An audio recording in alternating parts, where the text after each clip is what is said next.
Lucky you, it's another edition of Tell Me Why, where we are going to get down to space. We have come to Pittsburg State University. David Pearson is with us. He is the Associate Professor of Physics, one of them here at least at Pittsburg State University. And where are we right now? This is obviously not our normal studio, but you get to see cooler things in this place. Yes, we are at L. Russell Kelce Planetarium, which is inside of Yates Hall here at Pitt State.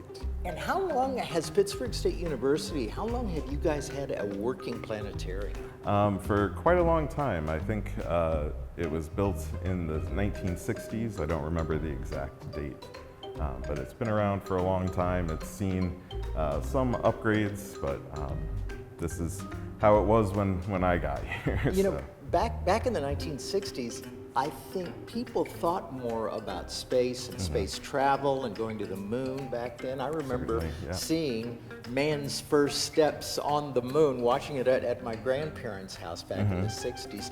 It maybe isn't as big a deal now as it was back then, so that leads me to think that PSU was really on the cutting edge in the 60s to have a working planetarium back there. Any idea where the concept came from here?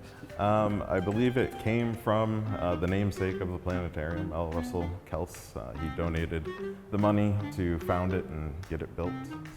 That's fantastic. And you guys have kept it up for well over 50 years now, and it's still one of the greatest things to see on the campus at PSU. So David, you ready to answer some tough questions? These are questions that I couldn't answer. I got a lot of questions I can't answer, and so we are hitting all the geniuses in the 4 states. You get to be our genius today, all right? So what is our first question? Hi, my name is Avery, and I'm 9. My question is, why isn't Pluto a planet anymore? Boy, Avery, I think that's a question a lot of people have been wondering. There are folks that are very upset about that, one particular dog on the Walt Disney campus, I think. But David, this is such a great question. Why isn't Pluto an official planet anymore? So, let's set the stage a little bit first. Okay. So in science, when you start to study anything, one of the first things you do is just kind of putting like things together, right? So you can think about maybe you collect rocks, right? You go out, you find a bunch of rocks. Some of them are gray, some of them are brown, so you start separating them into 2 piles. But then you notice, well, some of these gray rocks are smooth and others are rough. And then same with the brown, some are smooth, some are rough. So you subdivide the categories more, and then you think about it and you say, wait, I found all these smooth rocks down near the river. Right? And so then you can start to learn things by just grouping things together in different ways. Okay. And so that's kind of what happens with Pluto. And I will point out that Pluto wasn't the first thing to be demoted from the planet status in our solar system. How come it got all that publicity that everybody sort of freaked out a little bit? I think because it happened so recently. So back in the 1700s, right, there were astronomers that noted that the planets kind of fell in predictable spacing from the sun. We could kind of see a pattern in how they were spaced out. And people said, well, this model we have, it was called the Titius-Bode law. And it predicted there should be a planet between Mars and Jupiter. How did it predict that? Were there certain, I'm sure they used physics somehow in predicting that. It was actually mostly just math. They just looked at if they could write down an equation that said, you know, here's where Mercury is, and then here's where Venus is, and then here's where the Earth and Mars, and so on. And they figured out that you could write down a mathematical equation that would say, here's where all the planets that we knew about were. But it said that there should be one between Mars and Jupiter as well. And there wasn't? Well, there is stuff there. That's where the asteroid belt is. Okay. Okay. And so in 1801, it was an Italian astronomer named Giuseppe Piazzi. He pointed his telescope, he was looking for where this missing planet was, and he found something that we call Ceres. And Ceres is a pretty big asteroid. It's pulled itself into a ball shape. And so people then said, hey, we found this missing planet. But other people were also looking, and we started finding a whole bunch of other stuff that had very similar orbit to Ceres. And so then astronomers started calling all of these things asteroids. And Ceres, after being called a planet at first, then was just demoted to an asteroid. Where did the Pluto part come in? So that's a little bit later, right? So Pluto was found in, I think, the 1920s is when we finally found Pluto. And that came about because we started again looking for more planets. So people were actually looking at Uranus and how it orbits around the sun. And we couldn't quite explain its orbit with all of the knowledge we had of what was in our solar system. And so people did some calculations. They said, well, there should be another planet out there beyond Uranus, and we figured out where it should be, and they looked and they found Neptune. But then Neptune couldn't explain Uranus's orbit completely. So we started looking for yet another planet. And that's when we did finally find Pluto. So we predicted roughly where it should be. It was a bit farther from where we thought it should be, and we found Pluto. Did it look planety at the time? It did, yes. So at the That's a time, word for you, planety. at the time when we found it, we didn't have any other name for what this thing could be. It was just something orbiting around the sun, and we call things that orbit around the sun planets. Okay. And then as time went on, we found more and more stuff out there. So there's actually a whole group of objects that we call Plutinos that have very, very similar orbits to Pluto.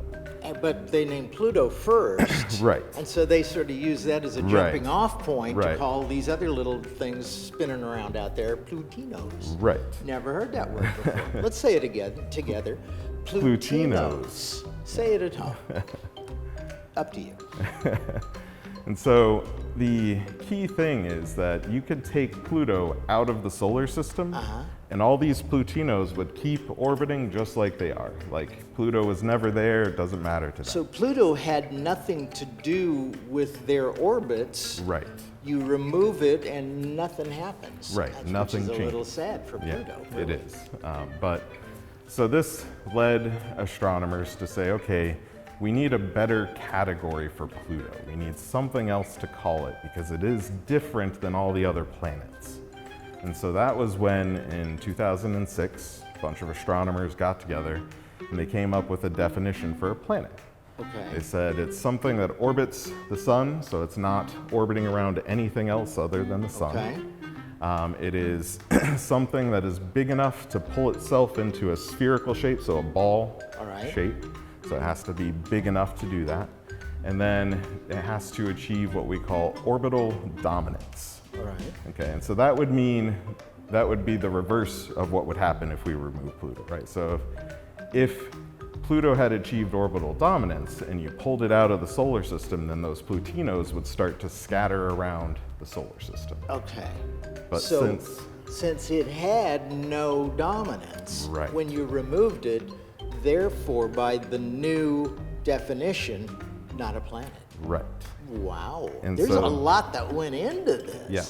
And then we also created the new category of dwarf planet, which is anything that hits those first 2 points, but not that orbital dominance. And that's what Pluto is? And that is what Pluto is. That's what Ceres, the asteroid, is now. It's a dwarf planet. There's several other dwarf planets that orbit even further from the sun than Pluto does. So it's a whole Absolutely new fascinating. category. And I'm not looking at her right now, but our producer, G. Mace, Priscilla, she's right over there. Mm-hmm. And I know what she's thinking right now. I'm not a very tall man.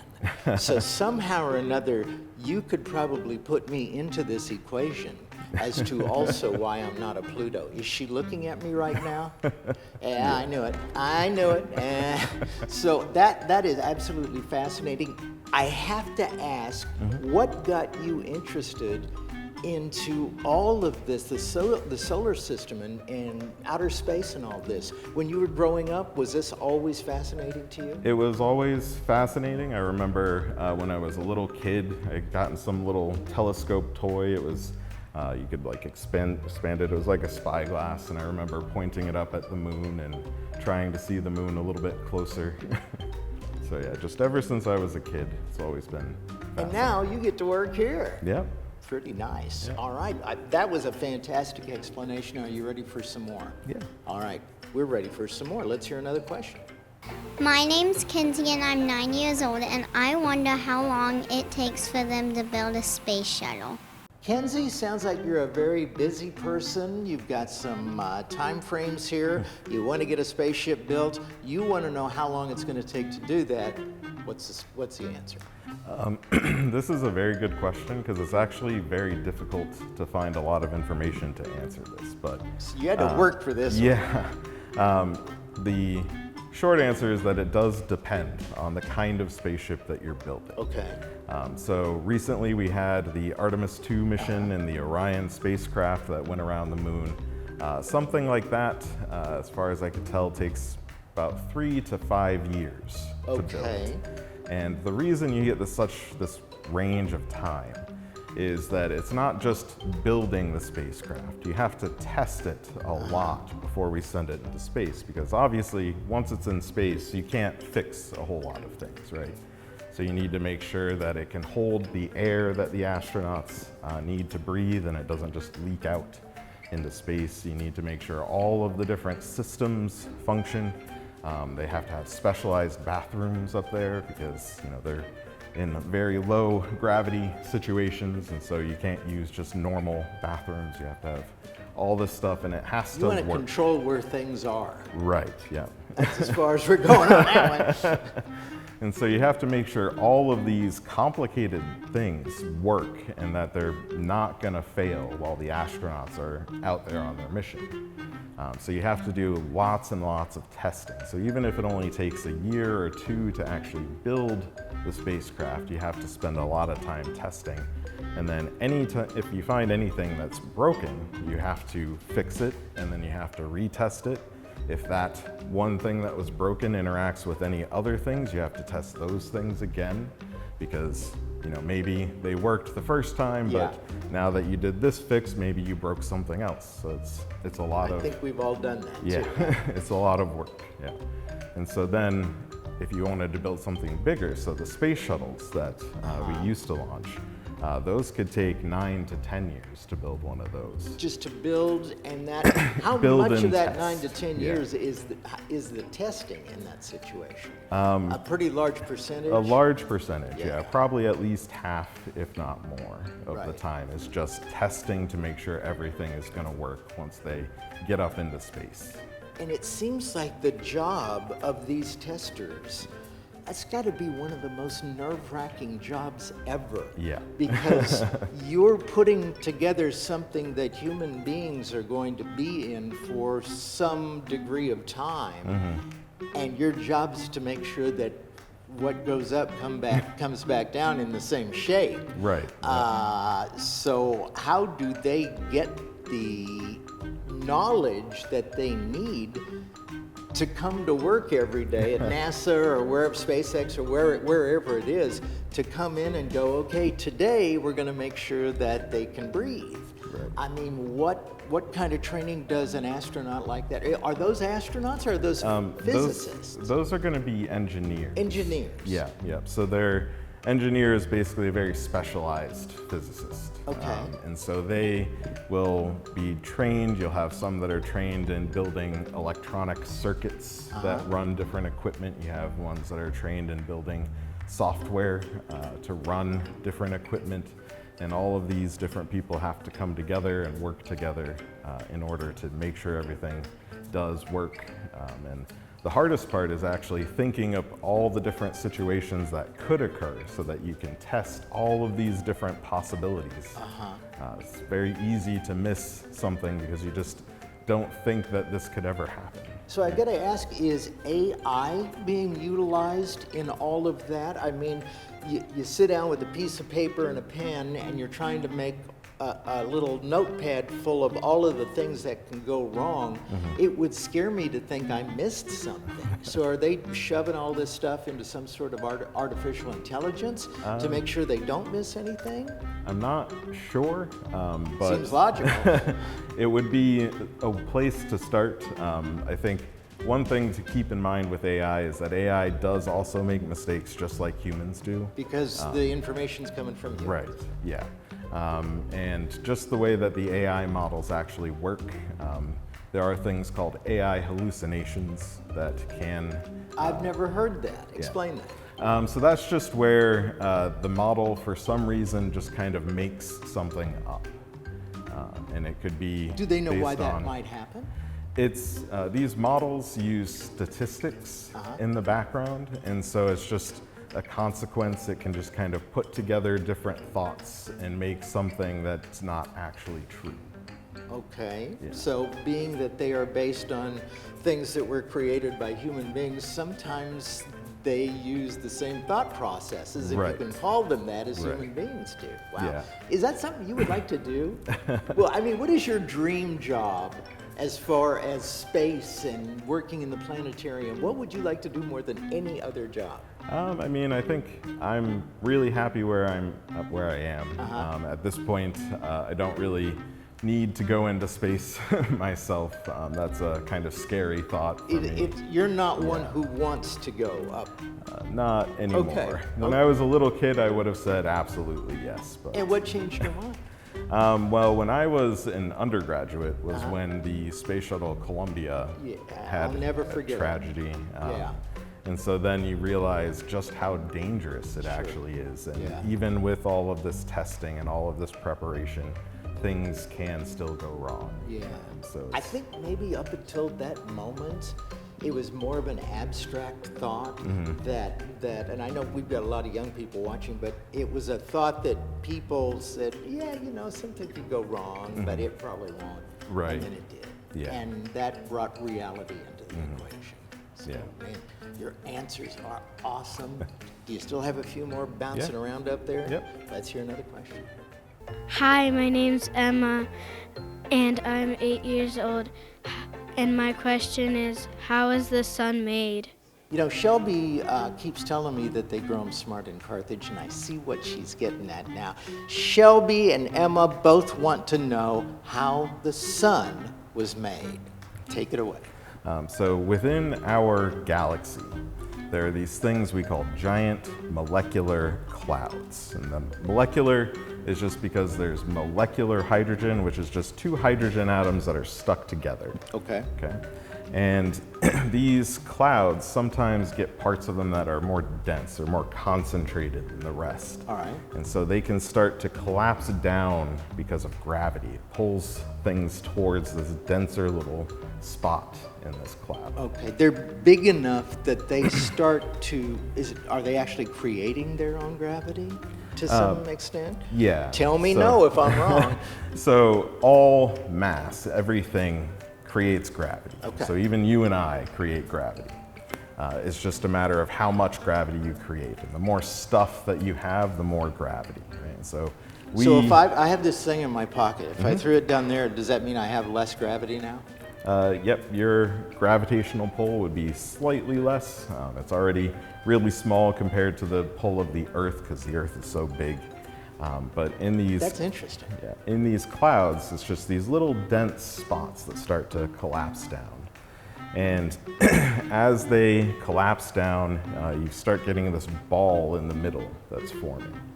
And all of this stuff coming together starts heating up, gets hotter and hotter. Why? Because of the loss of gravitational potential energy. Okay. So when you are some distance up, you have some amount of gravitational potential energy. And if you start falling, that energy starts to become what we call kinetic energy, the energy of motion. Okay. Right. So if you were up on a ladder and you fell off, you know, you're taking all this gravitational potential energy, it becomes kinetic energy. And then when you hit something like the ground, that energy has to go somewhere. Okay. And usually it becomes heat.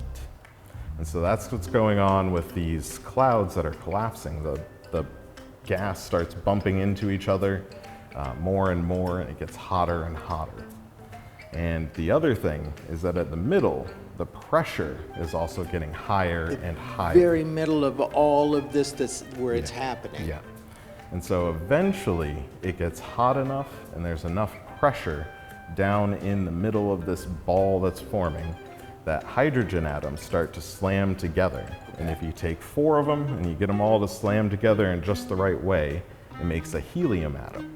All right. And so a helium atom weighs a little bit less than the 4 hydrogen atoms that it came from.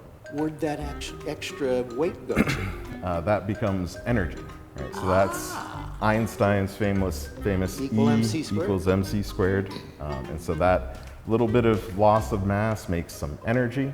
It gets emitted as light. And that's when it becomes a star, when it starts fusing hydrogen into helium. We call it a star. How tiny can, if all of this stuff is going on, how tiny can all that stuff be and still be called a star? Can it be as small as something I could hold in my hand? No. It's going to have to be much bigger than that. Okay. So one thing that we can point to is the planet Jupiter in our solar system, right? So it forms in a very similar way during the same time that the star is forming. And we know Jupiter is not a star. It's not fusing hydrogen and helium into helium. Okay. Right? So it would have to be bigger than Jupiter in order to become a star. Okay. And Jupiter is bigger than the Earth. Yes, it is much, much bigger than the Much Earth. bigger than the Earth. So that is how a star becomes a star, and all of the heat that comes with being a star, that is all in the process that you explained. So you got your heat, and you got all your brightness from a star, and you got all that mass, and that Einstein, he knew his cookies, didn't he? did, yeah. All right.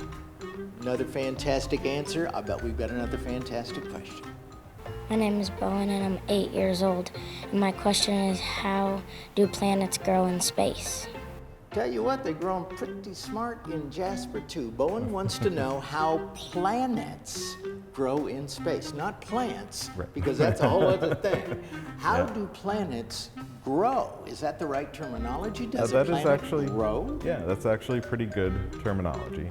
There you go. So it is related to when stars are forming. So that same cloud that is collapsing down to form a star, if it's spinning at all, as it collapses down, it's going to spin faster and faster. Just like an ice skater, right? You know, they start their spins with their arms out wide, and then they bring them in and they spin. Is this some sort of a centrifugal effect? Yes. Okay. Yeah. And so, as this cloud is spinning, some of the material can't actually fall down into the star. It has too much energy to fall down into what will become the star. Okay. And so it starts to form a disk around this forming star. And is that kind of like what the planets that have, like Saturn, is that sort of what we're talking about? Sort of, but not quite. Again, if I'm way off, just say no. I mean, that is why the rings of Saturn are in a disk around its equator. It's the same principles going on that make the disk form. The difference is that this disk is big enough that parts of it can start clumping together. Okay. So obviously we've got this, what we call a protostar. So just before the star actually starts fusing hydrogen into helium, we call it a protostar. Okay. Proto meaning prior to. Right. Okay. Exactly. And so obviously if you're closer to this, it's hotter. And as you get further away, it's cooler. Right. And so near this protostar, you can have certain things that start to go from a gas and actually start to become solid. But close to it, it's going to be things like metals and rocks, because they can exist as a solid at a really high temperature. Okay. And then those little clumps start to come together and clump and form bigger clumps, and then the bigger clumps start clumping together and grow more and more.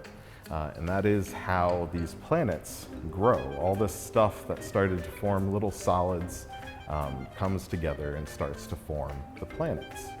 And then when you get further from the sun, things that melt at lower temperatures can still start coming together and making little clumps. And that's why we were able to get really big planets like Jupiter. So Jupiter was in a kind of a prime location where you had a bunch of metal, rock, and also other material, things like hydrogen and helium was in good supply out there. And so it was able to grow to be really, really big. But closer to the sun, we didn't have as much of the hydrogen and helium left around. It was getting pushed away by the heat of this protostar. And so we just had rocks and metals to come together and form the planets like Earth and Venus and Mars. That's fascinating, and I love the fact that Bowen phrased it that way, because all my life I've thought, well, I haven't even really thought about planets growing. I've thought about them being there, but I guess there is a process of growth that goes with that. Yeah, Man, they start out small and they grow bigger and bigger depending on how much stuff they can kind of sweep up from. Yeah, it's almost like human gas beings, cloud. except bigger. And I'm not going to say gassier because that may not be the truth. Have fun with that one at home, kids. I think do we have time for another question? We have time for another question. Let's hear that question. As a scientist, what is above the clouds? Wouldn't it be great to know what's up there above the clouds? I'm not going into a Judy Garland song, I promise. But Sammy wants to know. You go outside, you look up, sometimes you see clear skies, sometimes you see clouds, but there's stuff on the other side of the clouds. Yep. What is it? So this is another really, really good question. Okay, so the atmosphere that we have around the Earth, that includes the air that we're breathing right now, has different layers to it.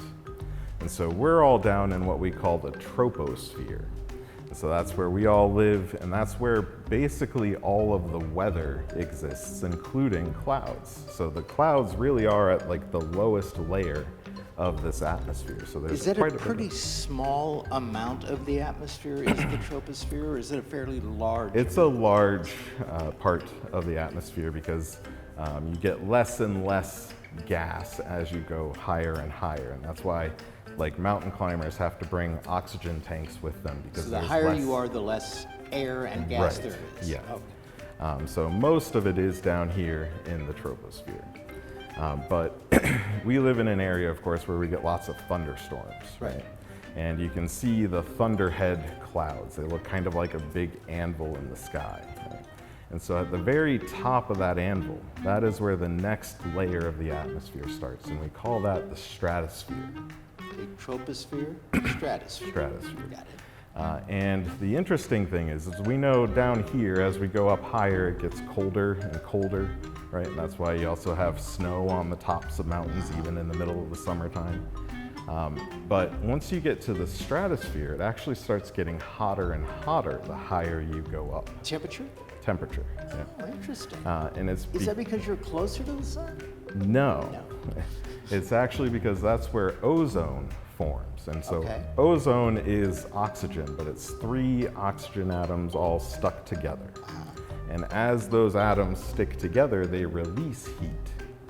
And so that warms up the stratosphere as we go higher and higher up. And of course, the ozone forming there means that's where that ozone layer is, right? And you, I'm sure, remember when we had the problem with the hole in the ozone layer. Why was that a problem? Because the ozone absorbs ultraviolet radiation from the sun. And that's the stuff that can cause sunburns and, more seriously, skin cancer. Yes. And so not having as much ozone or having a big hole where a bunch of that radiation can get in is not good for life on Earth. So luckily we did come together as a whole global community, and we found the cause of it, those chlorofluorocarbons, and we removed those from the hairspray cans and refrigerants and things like that. Yeah. That's amazing. Yeah. And so that has now healed up. It's had time to build back up that ozone layer, so that's a good thing. Doesn't that make you feel good Yeah. that there was a problem and it was identified and a solution was identified, and that solution was put into fixing the problem, and now The problem is still there, but it's much lesser than Right. it used to be. Yeah. Yeah. So all we have to do is just bring more science in and we'll fix all Yeah. this stuff, right? Yeah, Man, exactly. you have been fantastic. I want to thank you and everybody here at Pittsburgh State University and the Planetarium for letting us come in and answer some of these incredible questions from our students out there in the 4 states. I appreciate it. Yeah, no problem. You bet. All right, so that is another edition. Tell me why. Keep watching. Maybe you'll see yourself on, or maybe you'll even get a chance to ask some questions in your school or wherever it is. Priscilla Mason, her amazing team. She's right over there. Make a noise, Priscilla. It's very quiet today. She may show up and you can ask her questions. We'll find the experts who can answer those questions. See you later.